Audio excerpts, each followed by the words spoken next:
Hello বন্ধুরা, Kshirpai bus stop থেকে বড়মা কালী মন্দির যেতে মাত্র 1 কিমি হাঁটা পথ। তোমরা চাইলে বাসস্টপ থেকে টোটোও করে নিতে পারো। আর আমরা যেহেতু সকাল সকাল পৌঁছে গিয়েছি তাই আমরা হেঁটে হেঁটে গিয়েছিলাম। বাস থেকে নেমে আমরা মন্দিরের পথ ধরে হাঁটা শুরু করি। তারপর কিছুটা গিয়ে বাম দিকে একটি শিব মন্দির দেখতে পাই।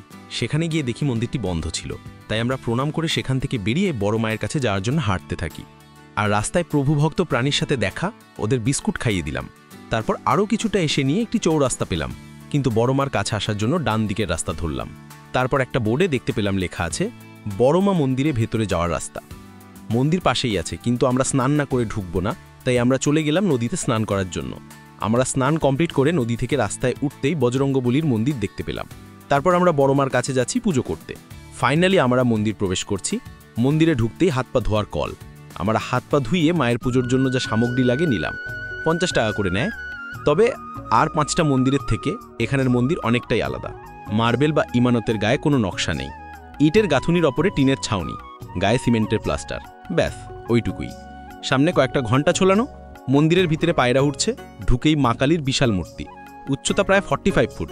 মায়ের 4 হাতের মধ্যে ওপরের একটিতে পৃথিবীর প্রতিকৃতি, অন্যটিতে খড়গ, নিচের একটি হাতে সাদা পায়রা, অন্যটিতে নরমণ্ডু। পশ্চিম মেদিনীপুর জেলার ক্ষীরপাই গ্রাম। ঝড় বৃষ্টির বন্যার সঙ্গে এই গ্রামের মানুষের লড়াই।